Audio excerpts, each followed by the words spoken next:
And there we are. Good morning, everyone. Welcome to the meeting of the Baltimore County House Delegation on this, the 20th day of February. We are here for a briefing, and we're going to listen to some hearings for bills after that, and we have a voting session following that. So, but first at the top, we like to recognize our guests and let them tell us what they have to tell us. We're pleased to have Judge Robinson here. That's as far as he and I have gone introducing ourselves to each other, but I would like to thank Delegate Forbes for having suggested we have him online with us and talk to us. It's always good to have, we have some of the same faces year after year, some of the elected officials and congressmen, but it's always good to get a new face and some new information. So Delegate Forbes, I would hand it to you to introduce the guest today. Thank you, Chair Ebersol. Excuse me. Colleagues, I'd like us to welcome the Honorable Dennis N. Robinson this morning. He is the County Administrative Judge and has been for the Circuit Court in Baltimore County since 2023. Before that, he was an Associate Judge from 2016. He is a Towson native who went to both Towson University and the University of Baltimore for law school, and is active in his community and has the utmost respect in our Circuit Courthouse. I asked him to come today to talk about the Access to Justice Center that's housed in our Baltimore County Circuit Court building. It's the first of its kind in the state of Maryland, and I wanted to give Judge Robinson the credit for his vision and an opportunity to share this resource with all of us, because I know we often get phone calls from people that have legal issues, and we are pat answers. We don't give legal advice, but now we have a place where we can send people for help. So thank you so much for joining us this morning, Judge Robinson. Good morning, and thank you, Chair Ebersol, for having me, and thank you, Delegate Forbes, for the introduction. I adjusted the lighting on my Zoom screen and in my office because I noticed that there was a glare that was coming off of my head, so I thought I would try to spare all of you that, and so hopefully this is a little bit better. So I'm going to get out my sunglasses. Thank you so much. There you go. It's nice to see so many friendly and familiar faces on the screen. As I was telling some of the folks who were on when I got on the Zoom, it's being constitutionally prohibited from going to political events prevents me from being able to see a lot of my friends. So I do miss seeing a lot of you in those contexts, but it is good to be on here, even if it is virtually.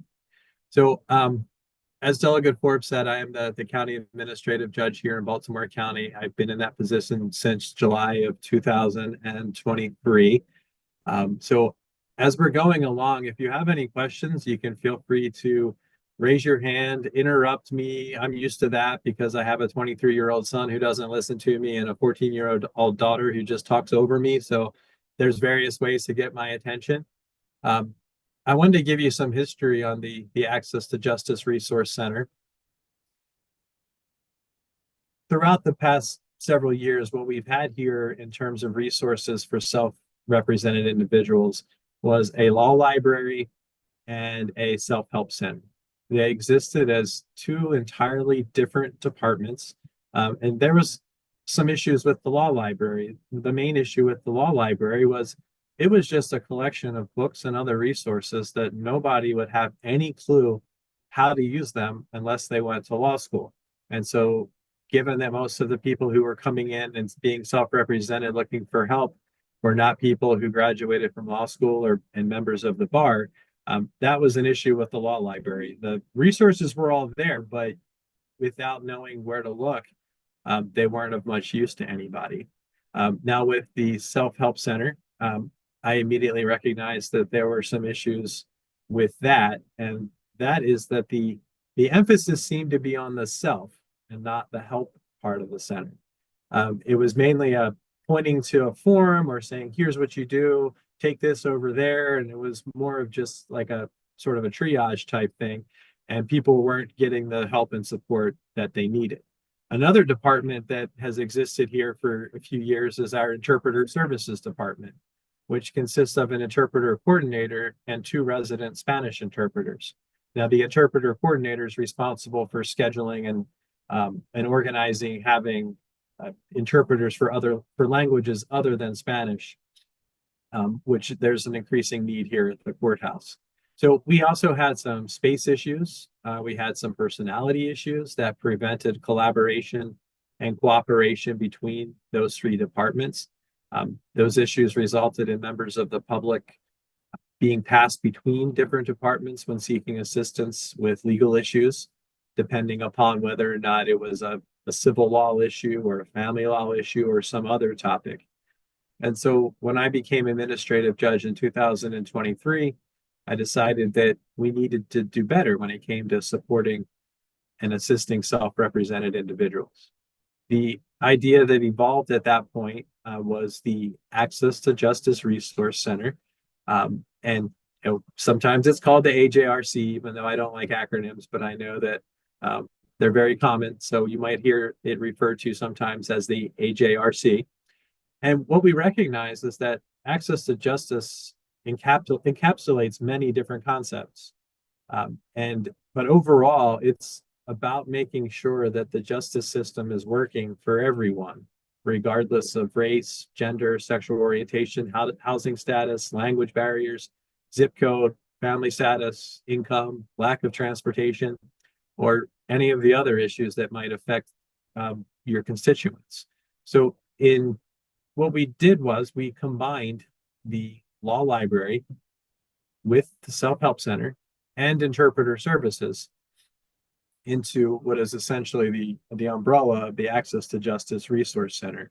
We put them all in one place. We reorganized the management structure of it and the staffing of it, and really just redid the entire way of looking at how it is we help people when they come in, when they're self-represented. So in May of 2025, we had a grand opening of the Access to Justice Resource Center. And thank you, Chair Ebersol, for speaking at that event. And what we now have is essentially a one-stop shop for members of the public to have access to resources and other information that they need to navigate the legal system. It's currently staffed by a director, an administrator, a civil navigator, a family navigator, a guardianship navigator, the interpreter coordinator, and the 2 resident Spanish interpreters.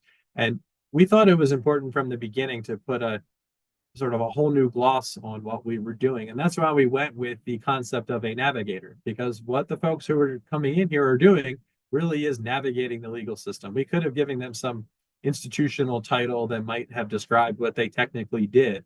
But we went with navigator because we wanted the employees to understand that it's their role to help people navigate through these circumstances. And we wanted the people who were coming to get assistance to understand that these people were navigators. I stop by the center periodically, and it is always busy. We have computer workstations to facilitate research, writing, and electronic filing. We have members of the staff who are available to answer questions. They make it clear that they can provide information, but not legal advice, but they are able to point them in the right direction. And as you know, and I'm sure you see and hear when you're interacting with your respective constituents, people don't always tie up their problems in a package and a nice bow and hand them to us. Sometimes in the Access to Justice Resource Center, a conversation starts with something like, I haven't seen my child in a year, and the other parent won't let me see my child until I get clean. So when that sort of interaction happens in the Access to Justice Resource Center, that prompts the staff to point them in the direction of the petition for custody form, because they'll say something like, it sounds like you want to be able to see your child. They'll show them where the form is, they'll show them how to complete it. And one thing that they'll also do, even though they can't tell them the exact words to use when explaining why it is they think they should have custody or visitation with their child, they do review it before it gets filed, because if there's some blank that is not completed, it might get rejected by the clerk's office. It might take a while for that person to even know that their filing was rejected by the clerk's office, and then they've got to come back in and start all over again. So one thing that we've seen a substantial reduction is the deficiency notices that get issued by the clerk's office with for filings through the electronic filing system, because there was a signature missing or a date missing or some other critical piece of information that prevented it from getting filed. So that conversation also might lead to and a way of telling the person who's there talking about custody initially about our family recovery support program, which again, I hate acronyms, but we call it the FRSP around here. That program is intended to provide addiction recovery support services for parents who are involved in custody or child in need of assistance cases. So that's a very common interaction that happens in the Access to Justice Resource Center.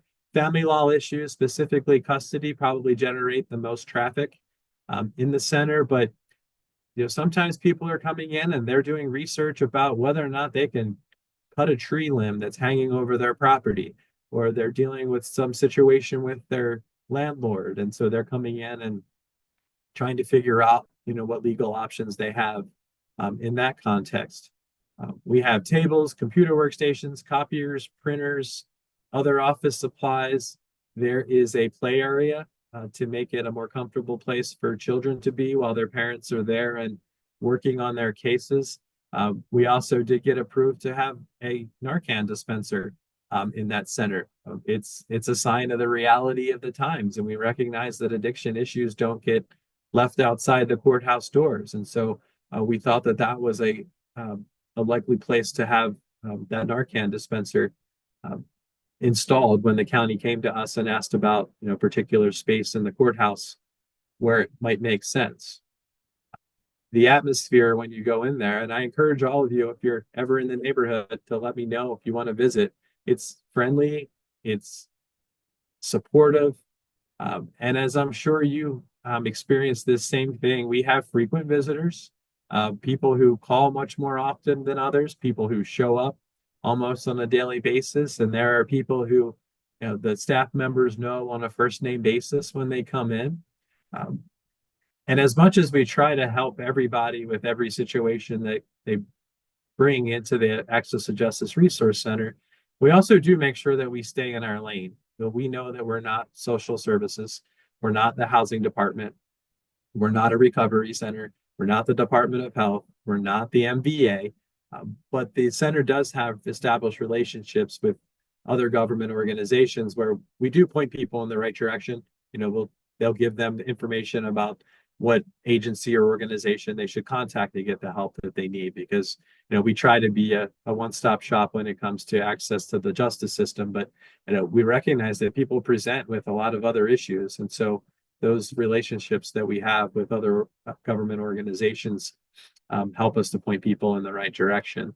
So one of the questions that people ask me every once in a while is like, why does this matter? Well, one, I wanted you to be aware of an innovative approach to access to justice. It's different from any other approach that's been implemented in this state. And we've even gotten some national attention that resulted in an administrative judge and court administration personnel from DeKalb County, Georgia, which I learned in preparation for the meeting is pronounced DeKalb, not to be confused with the same spelling of a county in Illinois that's pronounced DeKalb. And we're on their guest list for the grand opening of the center that they're going to be opening in Georgia later this year. They spent an entire day just watching the flow of people coming in and out and seeing how they were using our center. And the judge who led the delegation heard about it because she was at a national conference somewhere and somebody mentioned, by the way, did you hear what they were doing in Baltimore County? And so I was pleased to hear that word was spreading.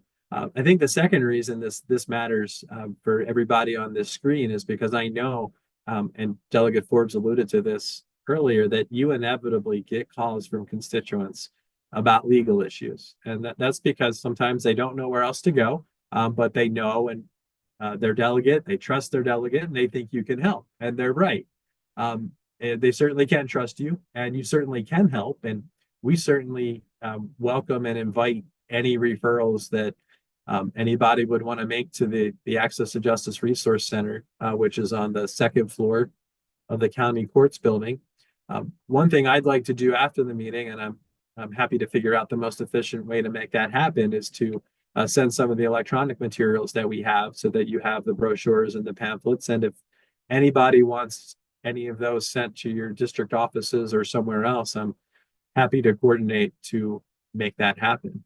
So For those of you who know me, know that I just use probably about 10 times more words than I usually use in a given day. And so I don't want to exceed my word allotment by too much. And I'm happy to open it up to any questions that anybody else has about one of my favorite subjects here at the Circuit Court for Baltimore County. Sure. And thank you. I think we should all be very proud that Baltimore County is more or less on the vanguard of this. I'm sure it's being done a few other places, but I think we're truly unique. I was going to say this at the end, but since you brought it up, if you send relevant documents to John, who is the BCOD email address that you've been communicating with, he will, as a matter of course, make sure that it's distributed to all 20 members of the delegation for them to use. And also, he'll send it to both their personal email addresses for them, but also to their office email addresses so that their staff will have that information. So you can do it. It's a one-stop shop. You can send it there and you're all good to go, to steal a term of yours there. Happy to do that. Good. Okay, I see Delegate Phillips has a question for you. Delegate Phillips.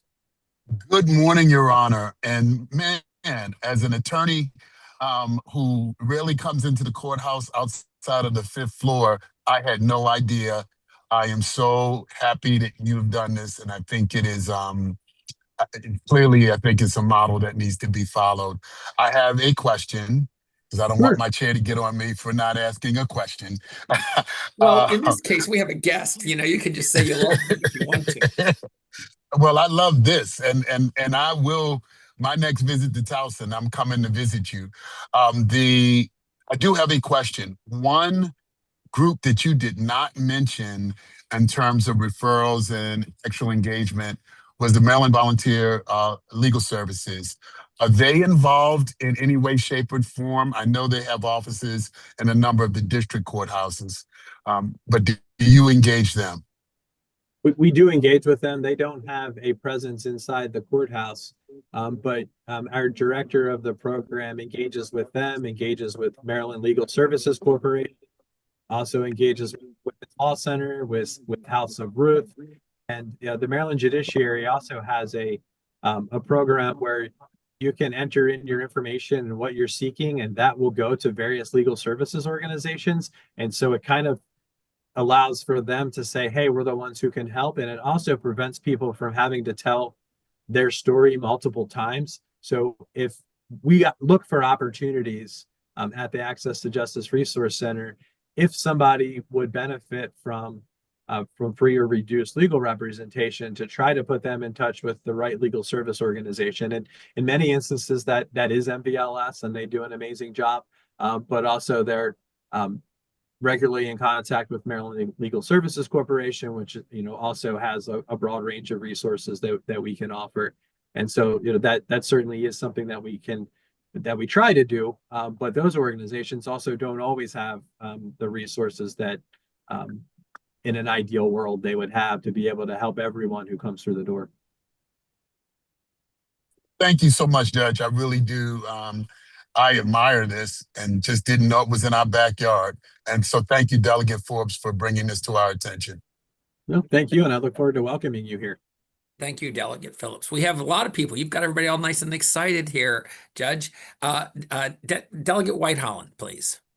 Thank you so much, Mr. Chair and Judge. Indeed, this is such a wonderful resource, and would be delighted to come and visit to take a tour. But my question relates to how the center is funded, and I wanted to know how nonprofits, or if nonprofits, or if the center has philanthropic partners to sustain the work, or maybe even provide additional other sorts of wraparound services. I think this also pairs with it.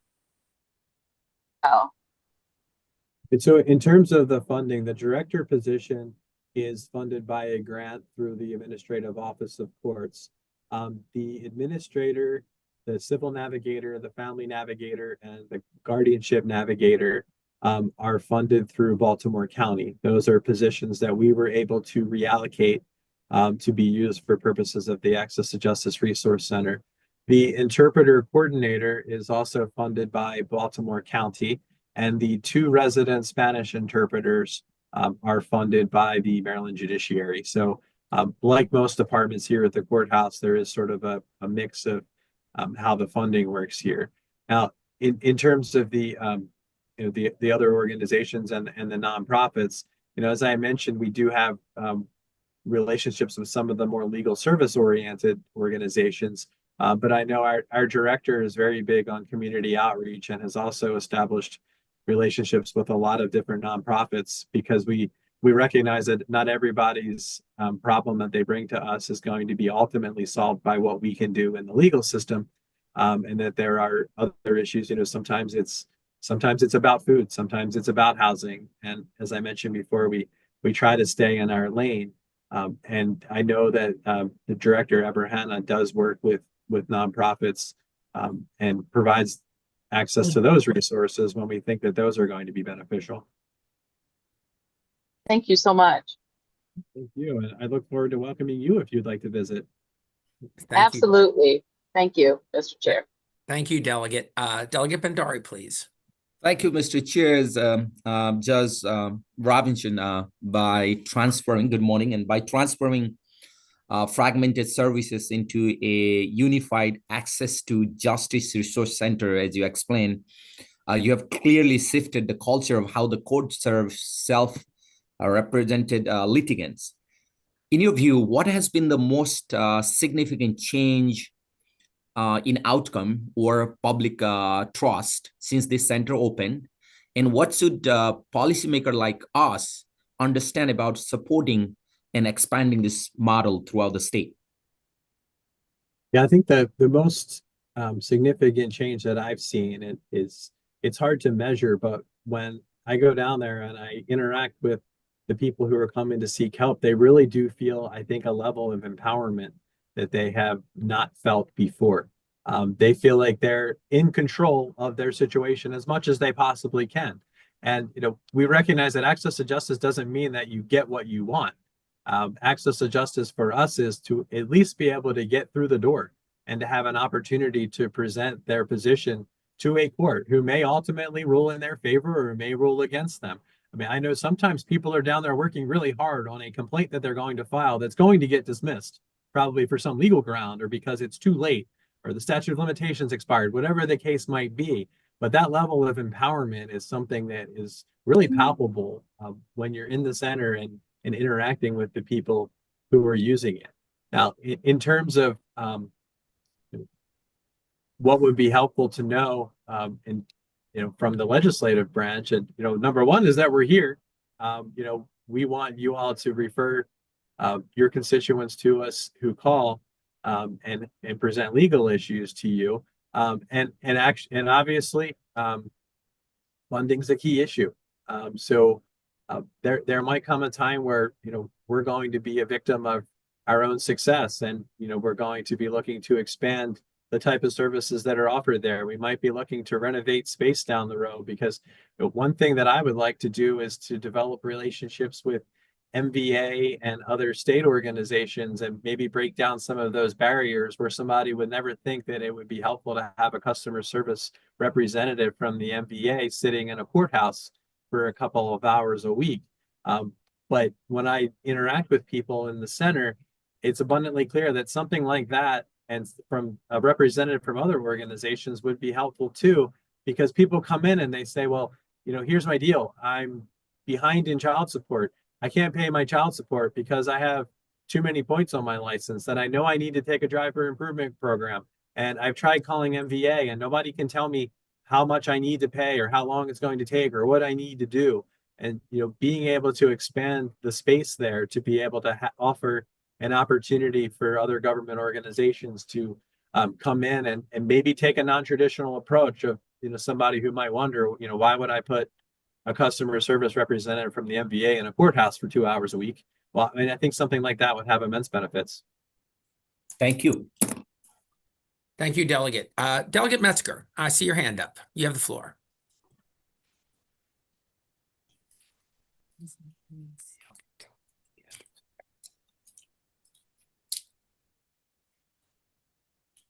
There we go. There we go. Good morning, Your Honor. Such a delight to see you and your smiling face. What a privilege it is for you to be here in Baltimore County. I certainly appreciate what you're doing. I have kind of a 2-point question. First, is there staff there that can kind of guide the people through the process because some people might have questions and might not where to go, even go into the room, but I appreciate that. If you can answer that first. You mean people to guide them once they get to the Access to Justice Resource Yes, Center? yes. Yeah, I mean, between our director, the administrator, the civil navigator, the family navigator, the guardianship navigator, and also our interpreters, we have people there who are cross-trained in the other topics, or the civil person might not be as knowledgeable as the family person when it comes to a custody case, but they are in a position to be able to ask the relevant questions to figure out what that person needs and in what direction they should be pointed. So everybody gets personally greeted when they come in. And there's always somebody who's, the first question is, how can we help you here today? And that is pretty much how the interactions get kicked off so that we can assess what it is they need and why they're there and how they can help. Thank you for that. Let me ask you this. How long has this been established, by the way? The grand opening was in May of 2025. So I think we pretty much opened it up around February of 2025 and wanted to work out some kinks in terms of the flow of the room and the staffing and the organization. But we had the opening ceremony in May of 2025. That's wonderful. The final question I have, if you don't mind, Mr. Chair, is there any way we can get you're going to send us some brochures, I understand that, but I was thinking maybe perhaps you might have been do some kind of social media to tell the folks in Baltimore County that this might be available, because I'm sure a lot of constituents in the Dundalk-Essex area have no clue that this is there. Right. I mean, as a court, we try to stay away from social media. We don't have any court, Facebook or Instagram accounts or anything like that. It's not the business that we're in. And I know we've done press releases and things like that through the judiciary when it did open up. And so I'm certainly open to any suggestions on spreading the word. And obviously I welcome anything that anybody on this screen here today wants to do to spread the word about it. And I can include the link to the portion of the website that addresses the Access to the Resource Center when I send the materials over to John, if that would be helpful. That'd be great. And the final thought for the folks, ladies and gentlemen, I've been in the courtroom of the Honorable Judge Robinson, and he is very fair and very detailed with his people. And I just felt as though, kudos, he's done a fabulous job, and I honor this man deeply. Thank you very much. So you're saying he doesn't talk too much when he's a judge? Is that what you're telling me here? No, because he self-incriminated himself on that earlier here. No, and you've been great. Okay, so Delegate Cardin, you're last. Thank you, Mr. Chair. Thank you, Your Honor, for visiting with us. First of all, I have also been before Judge Robinson, and while he doesn't always rule in my favor, he's just a fantastic judge who, by the way, is the best administrative judge in the state of Maryland. I've been told that by others. That's not my opinion. On judiciary, we deal with judicial not vacancies, additional appointments, and we had a Baltimore County appointment a few years ago, and we've had a couple others from other counties this year and last year. I know you've got a lot of turnover going on in the last few years and coming up in the next few years. I'm just wondering if there's going to be any requests for additional judgeships that we should be prepared for. I don't want to get ahead of what the judiciary might be talking about in Annapolis overall, but I do know that we are about to embark upon a timekeeping study that is going to be reminiscent of my time in private practice, where I had to account for what I was doing every single minute of the workday. And I know that's intended to determine whether or not we have a need for additional judges. We had 18 judges up until 2016. I was number 19, and then Judge Dealey was number 20 when another space was added. And then we also got to 21 a couple of years ago. I don't anticipate there being a request in the near future for an additional judge in Baltimore County, but I think it will depend upon that needs assessment that is being done by the judiciary and also the National State Court Center. Thank you. All right. I don't see any other hands, and you've answered a lot of good questions here. I appreciate the delegation. They've asked a variety of things. I do know that when I went there for the ribbon cutting, even though the room was jam-packed, it felt really welcoming even that day. And I'm sure on a regular day, it's quite comfortable to walk into. And I was just saying to my chief of staff, we had somebody earlier in the week with a problem. I said, maybe this would be a good referral. They might not be able to help them, but they would certainly be able to tell them where to get help. So we appreciate you for that. I'm really proud of Baltimore County that we have something like this. And it's easy to get to, just second floor, easy enough. The signs are clear. So thank you so much for coming online, and thank you to Delegate Forbes for asking us to invite you. Delegate Forbes, you want to make a closing remark or two? Thank you, Mr. Chair, and thank you, Judge Robinson, for your vision. I have worked in the courthouse. We're a citizen legislature, so we have other jobs, and I've worked in the courthouse for more than a decade. And this changed the whole landscape in the courthouse. It really gave people a resource. It can be very frightening to people who come in and they don't know attorneys, they don't know the legal system, and your space is so welcoming. And I have to give a big shout out to Ever Hannah. He is amazing and has been helpful to me on so many different occasions. So thank you for the work that what you've created there. I really appreciate it. And I'm glad you all know about it now. Okay, thank you very much. We're going to move on, but we certainly appreciate you being here for the briefing. All right, thank you all for having me. Yes, great. Thank you. All right. Take care. We're going to move on to bill hearings at this time. We have 4 bills to hear. We are going to start with the hearing on House Bill 127, Baltimore County Property Tax Credits, Public Safety Officers, and Public School System Employees. The sponsor is Delegate Metzger. Delegate Metzger, please, you have the floor. Thank you, sir, Mr. Chair. And Baltimore County delegation, for the record, Delegate Rick Metzger, and I appreciate all the work that our public servants do and so forth. And this bill has been amended to include volunteer firefighters and the unsung heroes. Just for an example, as you know, in Baltimore County, I've talked to several of our firehouses, and they're really beginning to have a real difficult time in getting volunteer fire people, volunteers. And I felt as though that this could be an incentive, a way to incentivize some volunteers to come out and assist and work with the volunteer fire department. Also, it gives the opportunity and particularly in Baltimore County, Eastern Baltimore County, every housing development is sold. So I think that this won't affect the price too much, the cost in doing this. I will say that I really would like to do with our school teachers, but there are many, many school teachers, but we're losing school teachers at the same time in Baltimore County. So I would really hope that the county would weigh in well on this, especially for the volunteers that do so very much. That's House Bill 127 in a sense. Okay, thank you, sir. I tried to wrap it up quick for you, sir. Yeah, it's fine. Thank you so much. We have online representing the county, Kayenda Twasajay. Ms. Twasajay, would you like to give testimony on this bill? Yes, thank you so much, Mr. Chair, and good morning to the Baltimore County House delegation members. As you all know, my name is Kayenda Twasajay, the State Legislative Officer for the Baltimore County Executive's Office.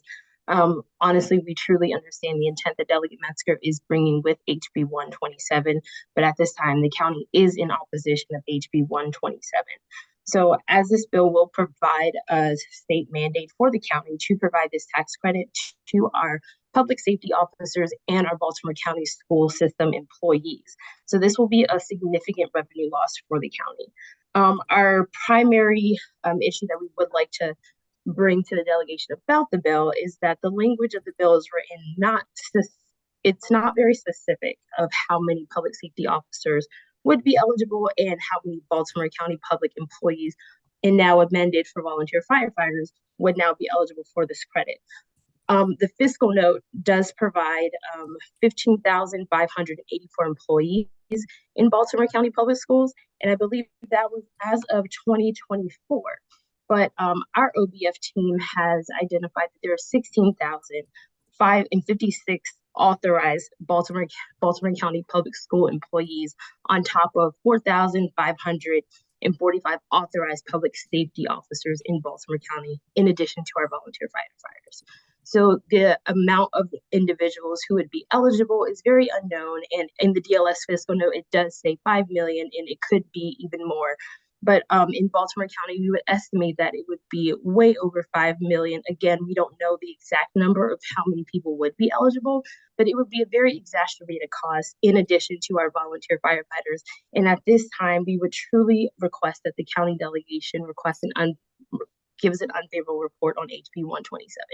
Thank you for the time, Mr. Chair. Thank you. Are there any questions from the delegation, either for the sponsor or for the opposition testimony? Okay, seeing none, that ends the hearing on House Bill 127. We're going to keep Delegate Metzger's mic on here, so it goes nice and quick.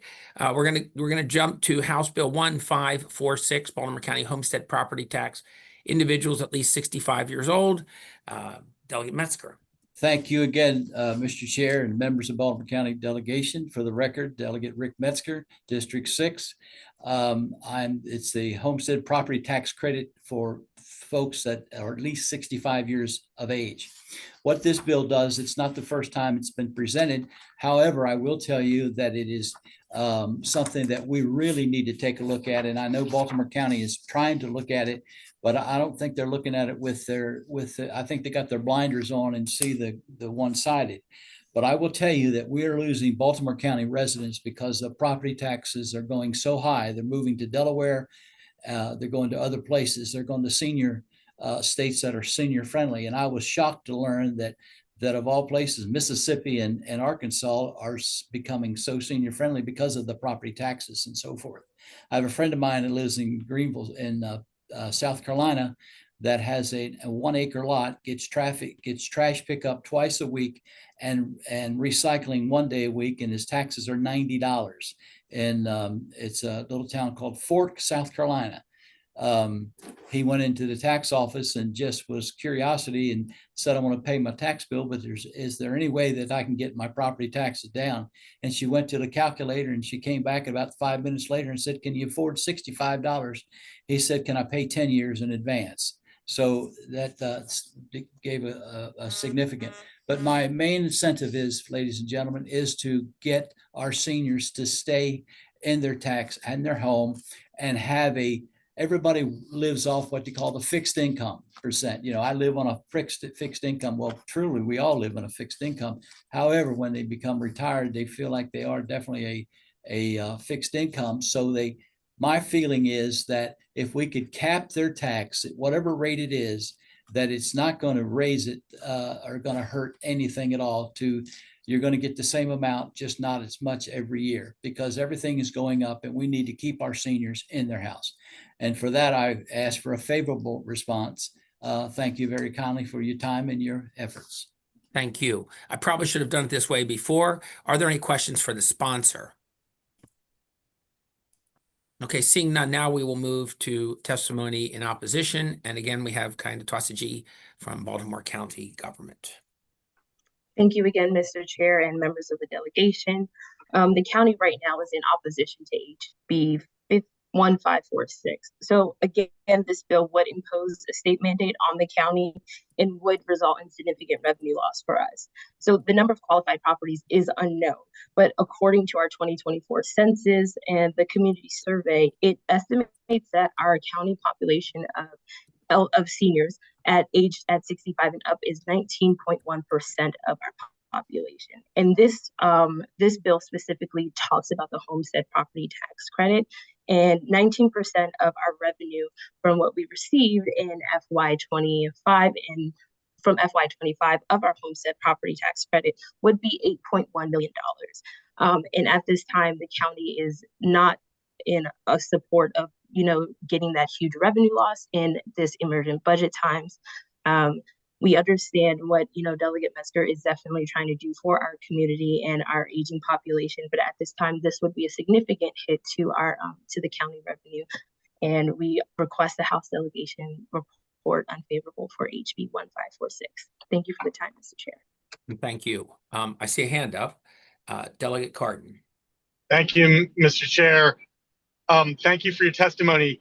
There was a statistic that was given by, I believe it was the prior county executive years ago, that Baltimore County had the highest per capita number of seniors in the country, except for 2 counties in Florida. And those seniors already qualify for homestead tax credit if they've stayed in their house for at least a year, don't they? Either of you can answer that question, but I think County Gov is probably ranked for that one. Yes. So, Delegate Cardin, thank you for the question. I'm not sure if I could provide you with an adequate answer, as the homestead tax credit is administered at the state, and then the county has the autonomy to provide up to an additional 10% of that tax credit. At this time, Baltimore County has a 4% rate of that credit. So at the state level, I'm not sure. Mr. Chair, can I call on Charity? Was your question rhetorical in nature, Delegate Carr? Would you like to No, my question was, there's already a homestead tax credit available to seniors. This bill would just increase that, is that correct? Yes. Delegate, okay. There you go. Okay. Thank you. What it does. Delegate Metzger, go ahead, please. What it does, Delegate Cardin, it caps it. In other words, if they're paying $3,200 for this year, 10 years from now, they're going to pay $3,200 if they're still living.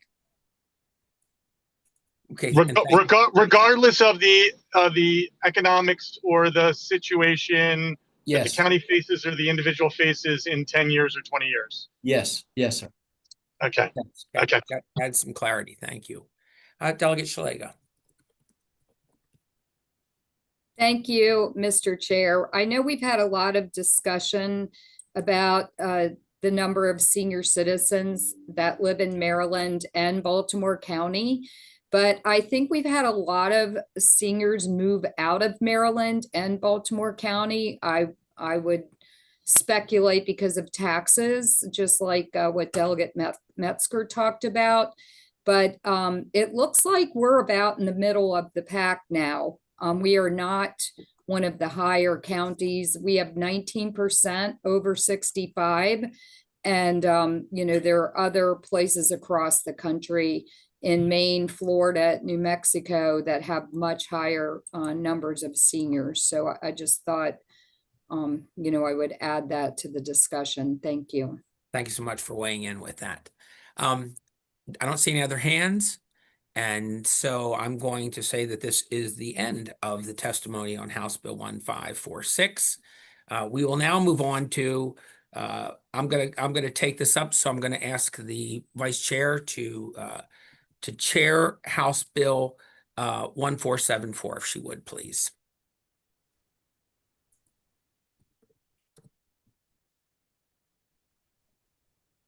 Thank you. Thank you. Excuse me. Thank you, Mr. Chair. This is Delegate Eversol's bill, so I'm going to call on Delegate Eversol first to speak to his bill. Thank you, Madam Chair.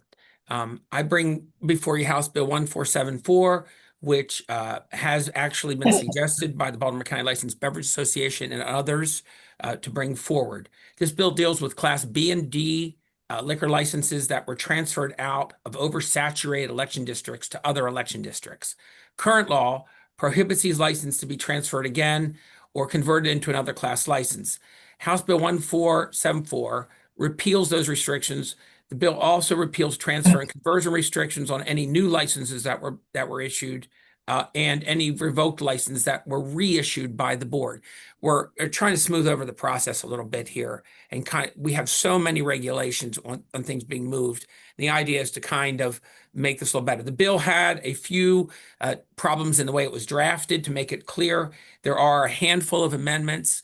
We're not voting on those amendments today, so I would encourage you, and I would say that BCLBA has actually conferred with our council about how those amendments will do what they want them to do to kind of make the bill do what I just described for the most part. And they're up on the site. So I would eventually I would like to offer those amendments to the subcommittee to consider to go along with this bill. And with that, I will stop my testimony. And then I think we have one person, and I'll hand it back to the chair for that. Okay, thank you, Chair Ebersol. I see Jack Maloney. Is he your witness?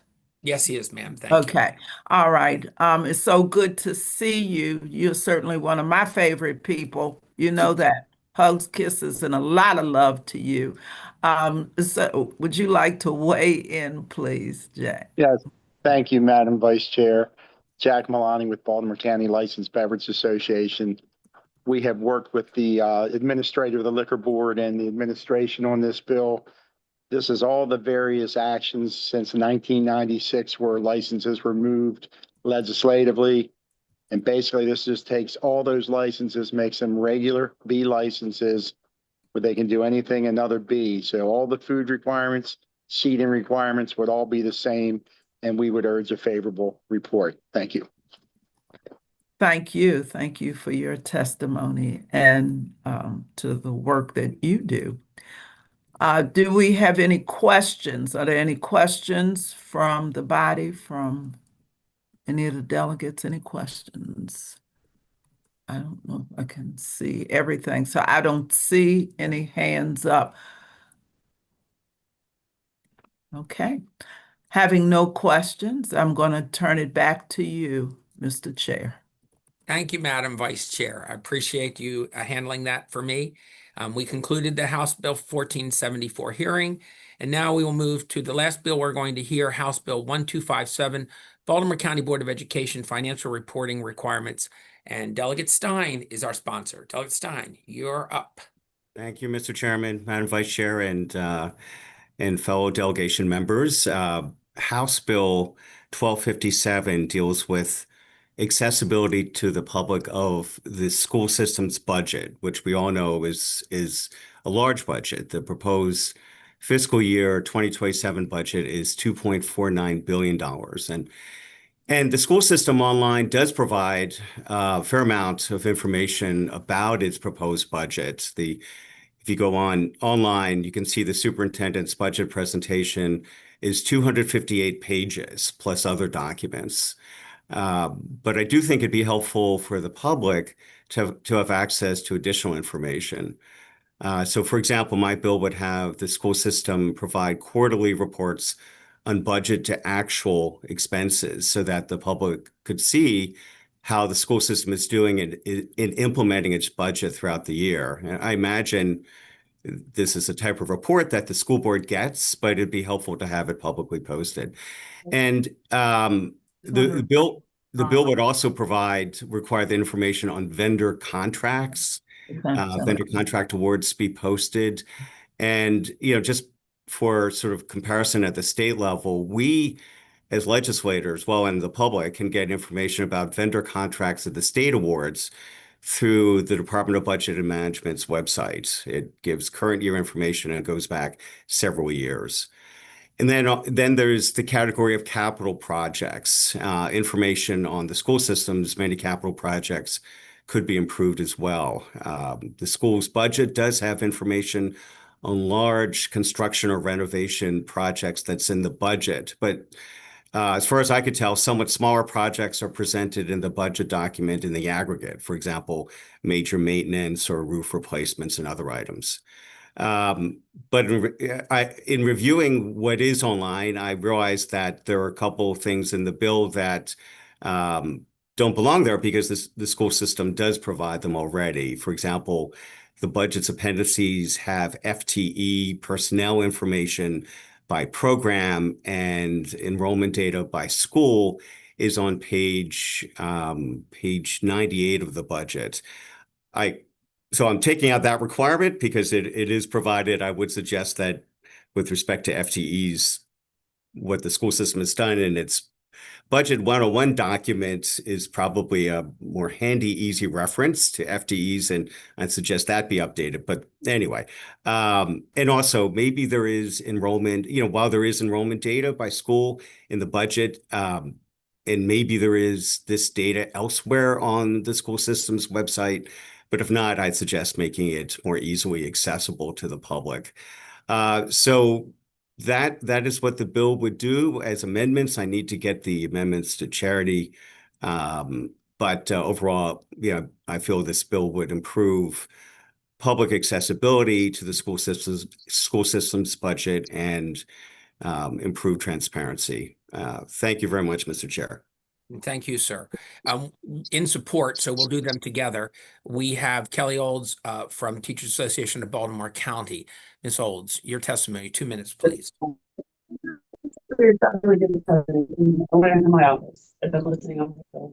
Thank you. Good morning. Thank you for the opportunity to speak today. I am Kelly Olds, the president of TABCO, speaking in support of Delegate Stein's bill, HB 1257. Hold on 1 second.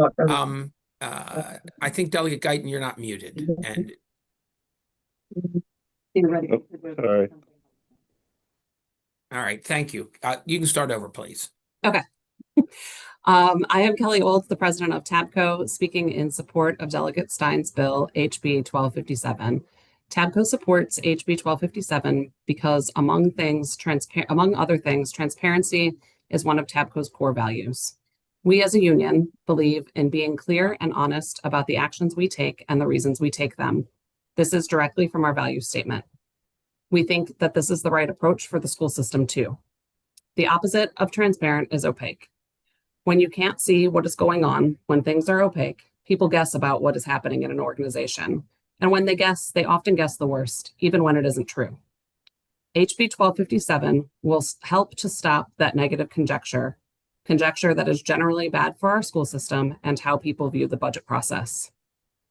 Many of our members are both employees and parents of the school system, of students in the school system, meaning that they are taxpayers. They also deserve this additional information, not just because it impacts their job, but because it impacts their children's future.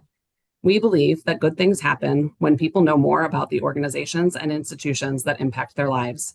As stated in our value statement, transparency is achieved through open and timely communication and ongoing budgetary review.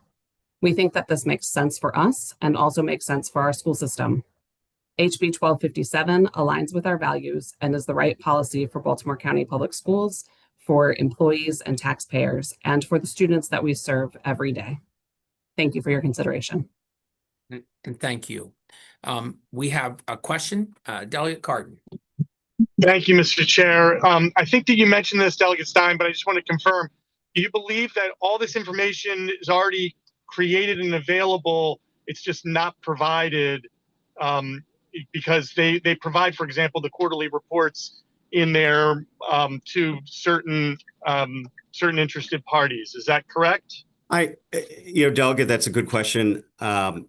I believe that all this information certainly is available.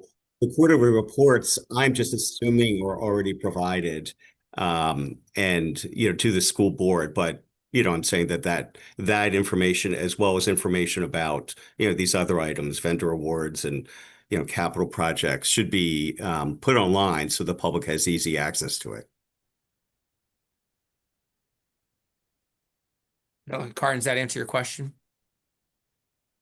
All right. go Yes, ahead. thank you. Yes, yes. Certainly. Okay, Delegate Mangione. Thank you, Mr. Chairman, and thank you, Delegate Stein. Just quick question is, assuming if there is new information that that's not already available, that you want in this bill, which I think sounds like a pretty good bill, what would happen if the board did not meet the time frame or whatever the bill would establish and to put on whatever, whether it's a website or whatever?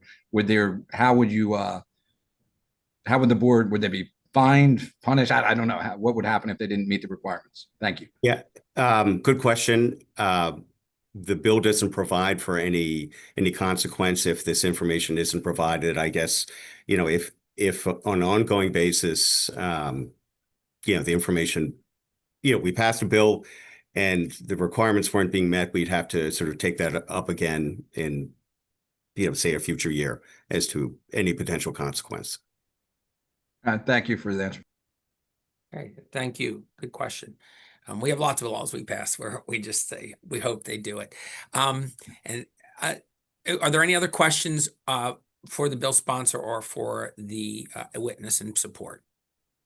Okay, seeing none, that ends the hearing on House Bill 257, and that ends the hearing portion of our bills for today. So we're going to move to bill voting.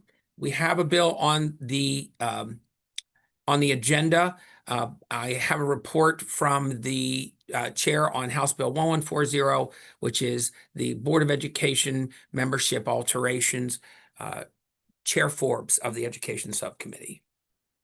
Thank you, Mr. Chair. The Education Subcommittee was polled but not able to meet as a group, and so we're going to wait till next week on this one. Okay, so we will delay voting on that to a later meeting. Thank you. House Bill 305, which is Baltimore County Nuisance Actions, Community Associations. And for this, I turn to Chair Ruth to give a report, please. Thank you, Mr. Chair.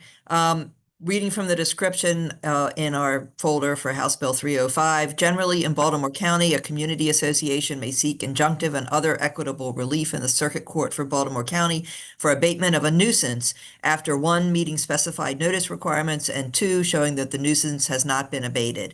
House Bill 305 expands the definition of community association so that community associations described in the bill may seek judicial relief for nuisance abatement. The definition of local code violation is also expanded to include the buildings and housing article of the Baltimore County Code. And I will add some sections of that are accepted to that, exceptions. And the referencers are updated to include the most recent 2015 version as amended. Local code violation does not include a violation of specified provisions of the Baltimore County Code related to rent escrow and lead risk reduction standards. So the exceptions were in there. Finally, the bill also repeals the requirement that the Circuit Court to determine the amount and conditions of a specified bond to be filed by a community association that is seeking relief. The Community Affairs Subcommittee voted favorable with no amendments. And before you make a motion on it, are there any other amendments out there on the bill? Okay, seeing none, now I would hand it back to you to make a motion on the bill on behalf of the subcommittee. Thank you, Mr. Chair. The subcommittee moves favorable for House 305. Okay, and I hear a second. A familiar voice with this one. Thank Second. you. Yeah, we've got one. Thanks. Is there any discussion on the bill before we take a vote on the bill? Okay, seeing none, we're going to go ahead and do this by Mr. Chair. Mr. Chair. Yes, ma'am. You have a hand up. Oh, thank you. Yeah, sneaking in late there, Delegate Cardin. Always good. Oh, I got a couple all of a sudden. So, Delegate Cardin, you're first, please, sir. Thank you very much, Mr. Chair. Just very. Oh, this bill has. I have the. I'm not sure if it's just me that he's breaking up. No, he's Is breaking this up. allow? Delegate Cardin, you're breaking up a little. I know you're in the car, so we're going to come back to you maybe when you get into a better cell. And we're going to go over to Delegate Phillips for a moment. Delegate Phillips. Good morning, Mr. Chair, and good morning to our chair of the committee. Question that I have for you, in the expanding of the definition, does this allow for an unincorporated entity to bring a complaint? I don't believe so. Charity, can you, do you have that information? The bill requires that they be incorporated. Okay. And does it require that if they bring it, it is specifically for their community, like their geography? Yes, Yeah. I'm sorry, Charity, go ahead. That is correct, yes. And I apologize, Delegate Ruth, because I've gotten a lot of different calls on this one, and I just want to make sure. So were there any amendments to narrow this so we don't have any abuse of the use of this legislation? No, there were no amendments, Delegate, and the subcommittee was satisfied that this bill would have the intended effect without unintended consequences. And we also, just for clarification, we asked the bill sponsor to reach out to some of the senators because last session we passed this bill and it was voted unfavorable in the Senate delegation, and the senators that he spoke with were okay with it after some conversations. So we felt comfortable moving forward and voting favorable. Thank you. Delegate Phelps, thank you. Delegate Cardin, there you are. You look a little bit smoother now. Go ahead, sir. Can you hear me now? Can you hear me now? Yes. Charity, can I ask you a question? Can somebody, is there any, with this, if this bill passed, is there any requirement for location within the area or even the county for the association to be located? I'd have to get back to you on that. I don't know. Okay. Delegate Cardin, can you repeat that, please? So if you set up an association to try and bring a nuisance claim, does the association have to actually be either in the community that they're filing the claim about, or even in the county? Where does the association actually have any residency requirements? Yes, it does. So let me get that section. So in the bill, it says the definition of nuisance says nuisance means within the boundaries of the community represented by the community association. So it specifically requires that the nuisance be within the community that is defined in the bylaws of the community association. I understand, but the association itself is it required? Its membership. Where is there any definition of the membership of the association? So let's just say you set up an association. I live in Green Tree. You set up a Green Tree association that wants to file a nuisance claim. Do the residents or the participants that are in that, are they required to be within the community? Yes, they are required to be in the community. It says the definition of a community association says composed of residents of a community that is defined by specific geographic boundaries in the bylaws or charter of the community association. And I had actually looked into adding to that the nuisance has to be within the community association, but Charity pointed out to me that is already in the definition of nuisance, so it's redundant. And Charity, I see you've been studying real hard there. So do you want to add any clarity to what was just said there? Are you okay? No, Delegate Ruth summed it up quite nicely. Perfect. Glad to hear it. I'm not surprised, but I thought I would give you your just desserts there, your expertise at work. Delegate Cardin, you got your questions asked?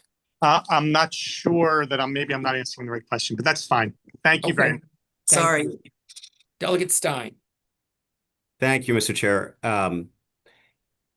I guess a key part of this bill is the reconfiguration of the definition of community association, and I guess in the current law has a requirement about number of households, a few other things about the community association for it to be able to bring one of these cases.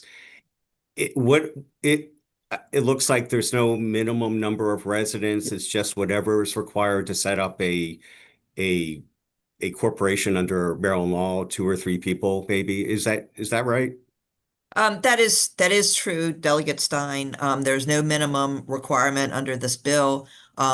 They are required to set up a community association and, go through the process of setting up bylaws and all the normal things that would be required. They are required to be incorporated, and there are some other requirements, but there is no minimum participation.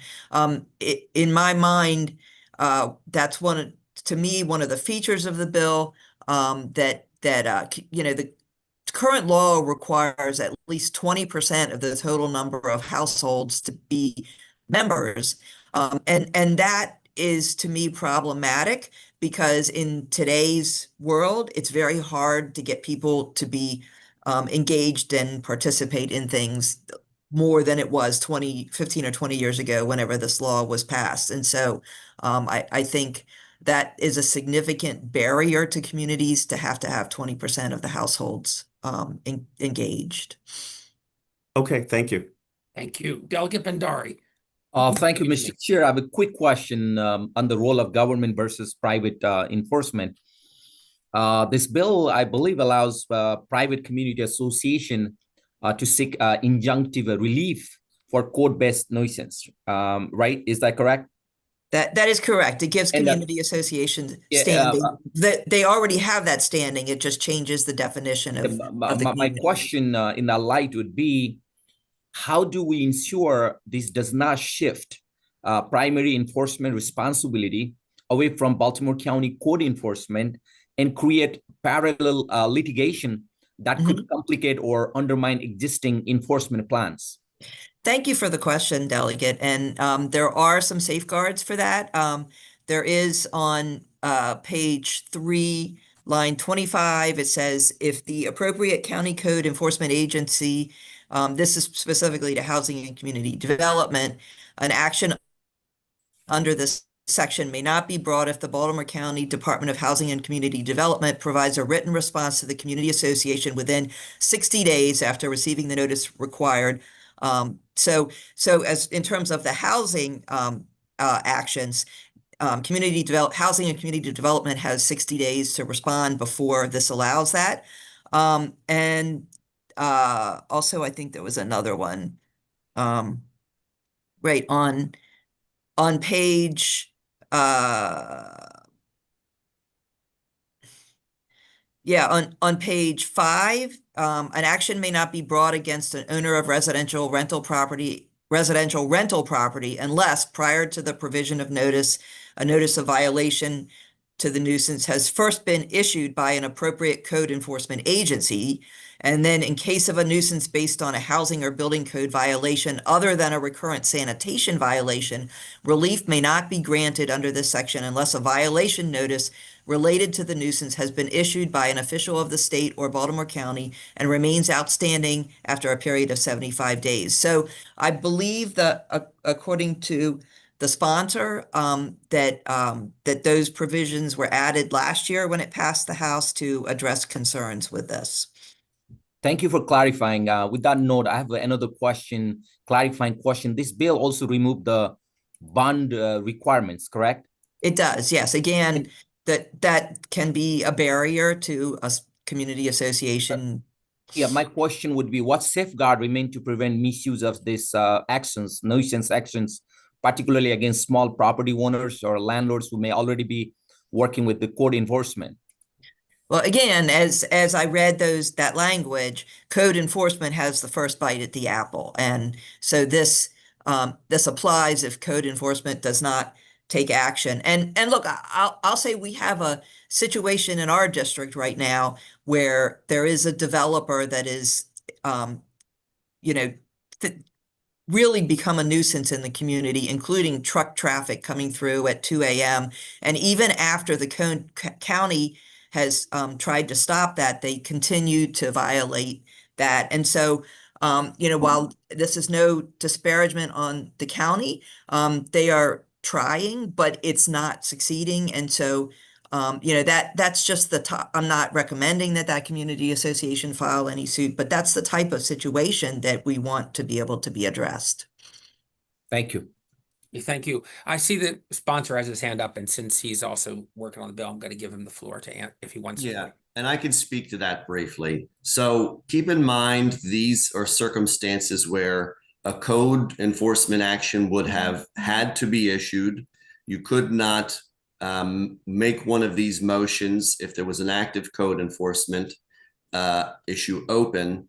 And in that case, the damaged community association would have to hire an attorney and file suit.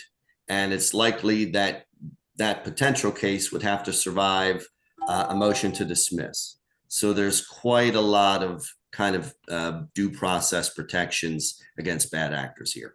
Thank you. Delegate Phillips. Thank you, Mr. Chair. I got a couple of questions, and Charity may be able to answer this. Is it possible? Although I will say, while I have a moment, that I really appreciate Delegate Ruth's the expertise that she has given herself. And I do too, because it's clear that Delegate Ruth has really studied this. Does her homework, man. Okay. Yep, she does her homework, and I'm learning. Is it possible to have competing community associations? That's a question for Charity.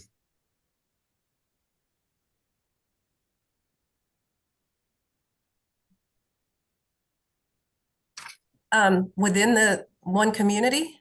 Yes. By definition, I'm looking at this and I'm just trying to understand. I don't think there's anything in the bill that prevents multiple community associations within one community, if that's what you're asking. Yes.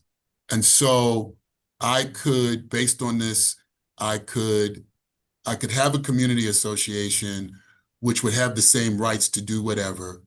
I could then get 3 or 4 homeowners to establish a separate community association and take the actions that have been described. Is it possible that we could have 3 or 4 people who may not represent the sentiments of the entire community association and then bring this action?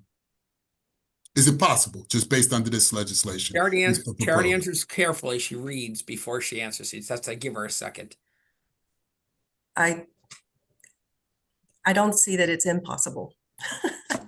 Okay. It would be unlikely. Thank you. And as you read on, if you want to clarify that answer, we'll come back to you. Okay? The answer's not in the bill. Okay, fair enough.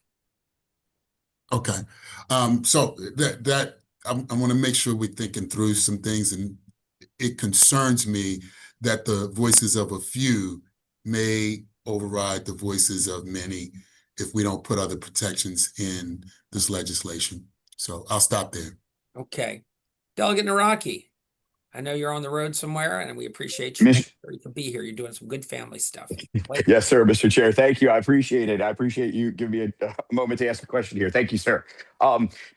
Just to also give a little clarity to Delegate Phillips' question, I have several communities in my district that already have more than one community association representing them. So that can already happen under law right now. I don't know if that helps Delegate Phillips or not, but it does already occur. My question, though, is probably to Madam Chair. Madam Chair, what happens if, because I've had this happen several times recently, where code enforcement goes out to a property, closes out the ticket, says that they've done something, but in fact has not actually done something? How would that impact this circumstance? Was that for me or for the bill sponsor? Well, I mean, it could be for the bill sponsor, Madam Chair. I didn't know if you wanted to field it or the bill sponsor wanted to field it. I'm sorry, I missed the question. Can you ask again briefly? Sure, Delegate. So I've had several instances recently where code enforcement goes out to a property, or maybe even doesn't go out to the property, says that they've gone out to the property. Let me phrase it that way. Closes out the ticket, but nothing is actually done. No corrective actions are taken. That sort of thing. What happens in that circumstance? Because something, quote unquote, has happened, even though in reality nothing has actually happened. So What would happen in that sort of circumstance with this legislation?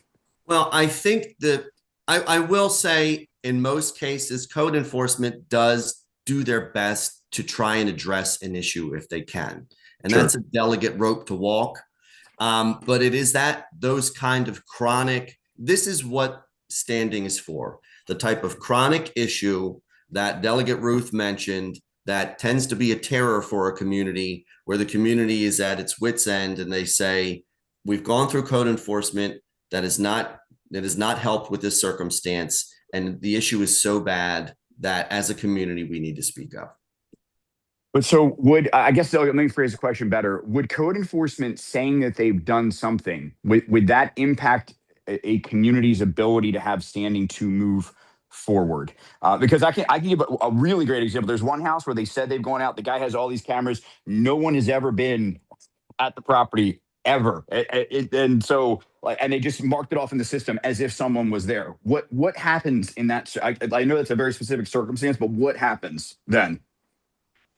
Well, this bill, the only way this bill speaks to that is that you cannot bring one of these cases as long as code enforcement is actively engaged.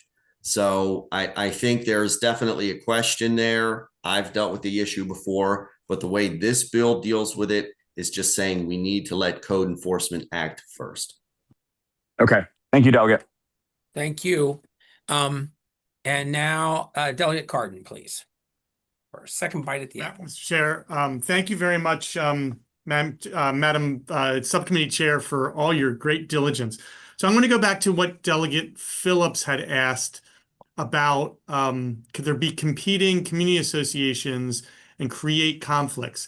Now I have Ms. Scott saying yes, and I have Delegate Grammer nodding his head that no, there's no way for that to happen. Here's my question. Is it possible to have a community association with, let's say, 20% of the community as members?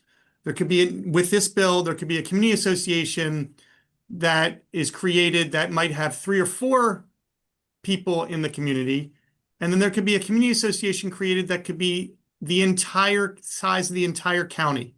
That you could just create a community association that borders are the entire county. What in this bill stops that from happening?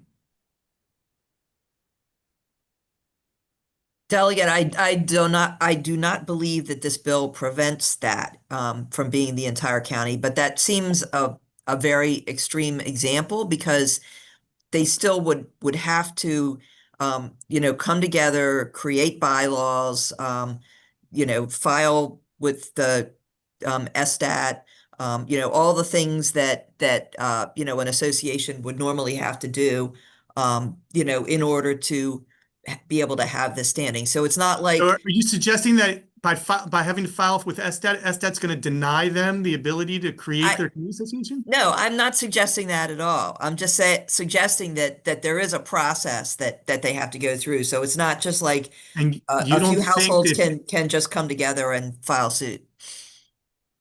Okay.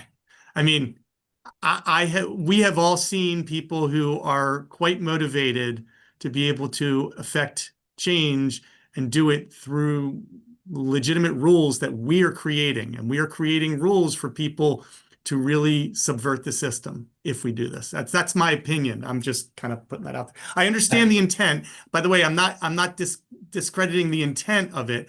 I just worry about the unintended consequences. I can answer the question. You're recognized. Thank you, Mr. Chair. Yes, so to incorporate, you must go through Baltimore County and be approved as a legitimate community association. And that requires you to actually adhere to all the rules that Baltimore County has, and that is not duplicating the community on the approved list. Baltimore County approves the list. They have a current list. You can see the current list, and there are no duplicate community associations. So tell Bob Enton the answer to that question is I'm no. sorry, that's inappropriate. Thank you. Yeah, we're not gonna cite individuals who are not online. Okay, thank you, Delegate Grammer. Delegate Phillips. So where in the bill does it talk about that, Delegate Grammer? That may help me a lot. where in the bill does it talk about the approval through Baltimore County to serve as a community association? So the state law doesn't really, it's never, none of the articles that govern the standing for Baltimore County or another jurisdiction cover that. The formation of and the incorporation on the county level is always governed by county statute, county code. So remember, this statute is about standing, and the formation of the county association is always dictated by how the jurisdiction handles it. All right. I need some clarity on that before I move forward on this one. And I don't know if Charity can provide that clarity, or we need to hold this until we get some clarity. We can have a request to hold if you'd like, or we can, I mean, that you can do that and see if we have support for that at this time. Based on these scenarios, Mr. Chair, I'd like to get clarity, and so I'll second it. Okay, so that's good news. I was concerned about this also. So I have a motion with to hold the bill for a vote at a later session. Is there any discussion on that? Okay, all those in favor of holding the bill till another delegation meeting for a vote, raise your hands, or I probably will have let's just keep your hands up. We're gonna actually have to count people here. Delegate Phillips, you're not on camera, so if you want to put your little yellow hand up, that's fine. I see Delegate Ross putting hers up. If you're not on camera and you want to do that, we're getting a count here real quick on this. Mr. Chair, may I explain my vote? Yes, but wait, let's get the votes counted first. Thank you. I'm for holding. Okay, we're having a little trouble with this, so we're going to take a vote on the hold, if that's okay. We'll start at the top. I vote yes to hold the bill. Delegate Pastor? Yes. Delegate Allen? Yes. Delegate Bhandari? Yes. Delegate Cardin? Yes. Delegate Forbes? Sorry, yes. Thank you. Delegate Grammer? No. Okay. Delegate Guyton? Yes. Delegate Long?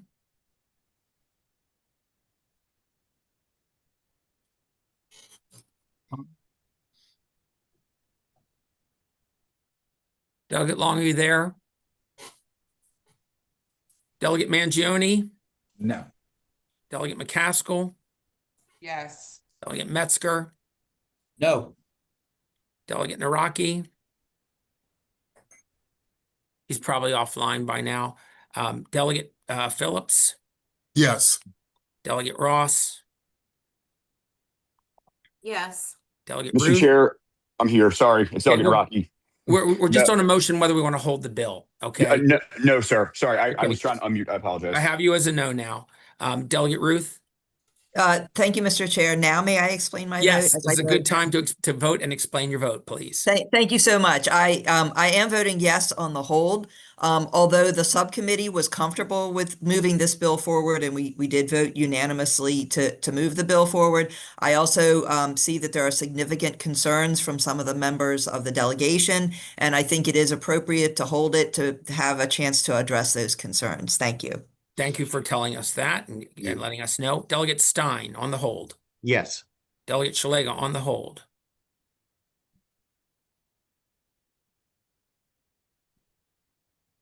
Delegate White on the hold. Oh, yes. White Holland, sorry, you're listed here. Okay. Thank you. This is just a simple vote.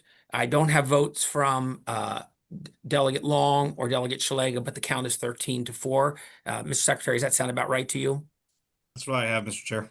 Okay, so we're going to hold this bill for a week. We had a favorable motion on the floor. I got to read the rules to see if we can have a different motion. We can certainly take a look at some amendments since we're holding the bill for that reason. It was actually the reason I asked about holds at the top, because about amendments at the top, because I was hoping that we would have a few. I knew there were significant concerns in talking to people.